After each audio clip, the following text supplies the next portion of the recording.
Hi Kyle.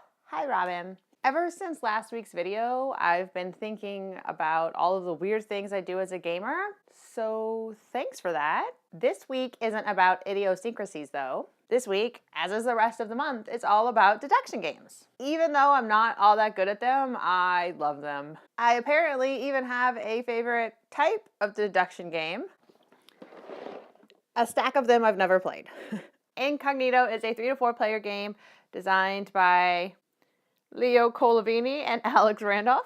In Incognito, Lord Fiddlebottom and Colonel Bubble are faced off against Agent X and Madame Zaza. Both teams are working together to try to complete a mission, but they don't know what they're doing or who's on their team. To make matters even worse, there are 4 different figures that represent each agent. Only one of them actually represents the actual agent. The other 3 are spies trying to confuse the opponents. Once you figure out who your partner is, you trade cards, and then you get the second half of your mission, so now you're able to work towards the mission together. And then the first team to do that wins. The Fantome de l'Opera is an asynchronous 2-player game by Bruno Cathala and Ludovic Montblanc. It's part of the Mr. Jack series, so if you've played the 2-player Mr. Jack Pocket, a lot of the same mechanics are similar, but it's different as well. Basically, one player is the Phantom who is trying to drive La Carlotta from the Opera House, and the other player is the investigator trying to stop him from doing this. At the start of each round, 4 cards will be revealed, and the first player will move one of those 4 characters. The second player will move 2 of those characters, and then the first player will move that character who's ever left. The game ends when the Phantom is revealed, or when La Carlotta flees because she's had enough of all this haunting nonsense. I would like to preemptively apologize to German-speaking people everywhere at about what I'm about to butcher. Schinderhannes, maybe, is a 1 to 4 player game by Stefan Rydell. Players are trying to figure out where Johannes Buckley's, also known as Schinderhannes, sorry German people, where his crimes all took place. And they do this by playing either a rumor card or a police card, and each one of those cards give out information. If you're able to figure out where a crime happened, then you get 1 point. If all the crimes are solved at the end, meaning there's only one possible solution for each one of the areas, whoever has the most points at the end wins. Before I talk about the games that inspired this month's topic, I am going to throw some more love Sid Sackson's way. Sleuth is a classic 3 to 7 player card game where you are trying to figure out which gem is missing. There is public information in cards that are face up. There's private information in your player's hands. There's privately public information in that you can ask a player about the contents of their hands. As I am a believer in playing all the games anyway, if you have any aspiration of being a designer, especially one of a deduction type game, this is definitely a game you should check out. My newest favorite sort of bluffing, sort of deduction game is Boom Runaway by Chris Work Conrad. It plays 2 to 5 players, and players are trying to help these bombs escape to bomb paradise. The bomb guards will notice your bombs trying to escape if the total value of the cards played for that color exceeds the value of the guard's special number on their card. Players are first going to simultaneously play 1 card face down, and then they reveal, and then they're going to play 2 cards face down, and then they're going to reveal. Then you go to the guard's card, and you go through color by color, and you look at the total sum for each color. If the sum is less than the number given, then you get to have your bombs escape to bomb paradise. At that point, the person who played the highest total value of cards in front of them gets to take all of their cards and put them face up in bomb paradise, so they become additionally worth the face up value of their cards.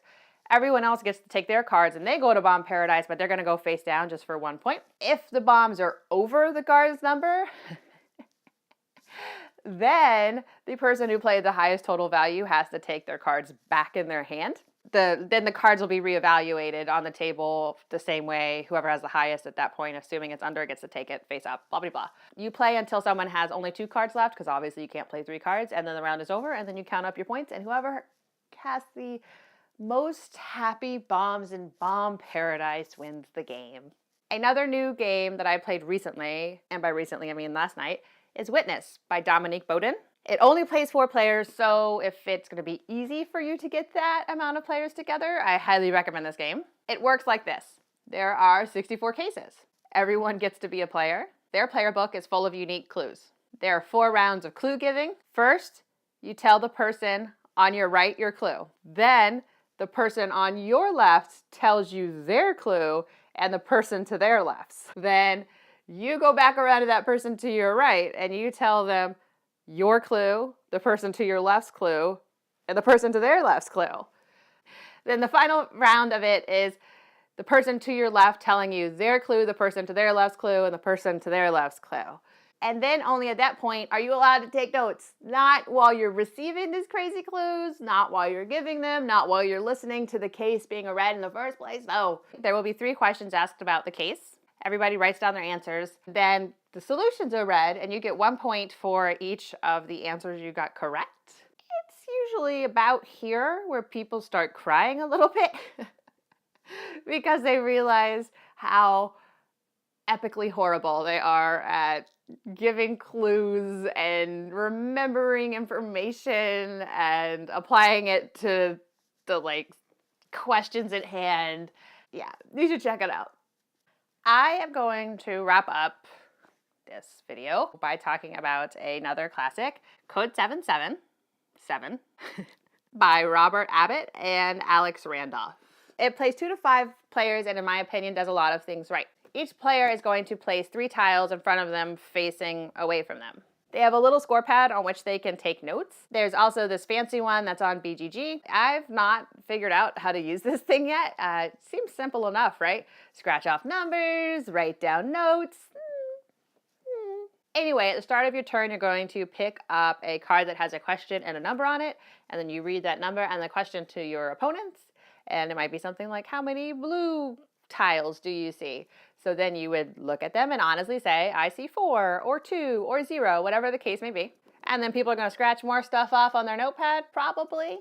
At any time, you can guess what your code is, because that's the whole point, is you're trying to guess what's in front of you. If you're right, you get a point. If you're not right, you get nothing. Either way, you have to reset your tiles and take new ones from the center. The first person to crack 3 codes wins. Now, you might be saying to yourself, Rhiannon, why would you talk about a game that's out of print? I want to have all the same code-breaking fun you're having. Well, to that I say you're in luck, because Stronghold Games will be reprinting or initially printing, I don't know, there will be a 30th anniversary edition of this game in August. And there will be some key differences. The box is no longer going to be brown and have that art. There's going to be new art and it's going to be red. Since the clues all involve colors, the new score pad will be in full color, which honestly makes sense. The cards will be a fancy linen stock. For those of you who this might mean anything to you, it's going to be 300 GSM and also poker size, so that's fun. Oh, and the rules will be in full color. While it's great, there will be a reprint so that all of you fine people can enjoy being a code cracker as well. It will sadly be the last print run because of licensing reasons. So if you would like it, come August time, make sure you pick one up wherever you buy games from. So those are deduction games that I like, that I enjoy playing, that I think I'll enjoy playing. So I have some questions for you people. What are your favorite deduction games? How do you feel about them? Do you like them? Do you not like them? One thing that's kind of common now and it's seen in Boom Runaway is adding bluffing to deduction games. Does the bluffing element somehow enhance that, or does it take away from the game? What do you guys think? Bye. Right.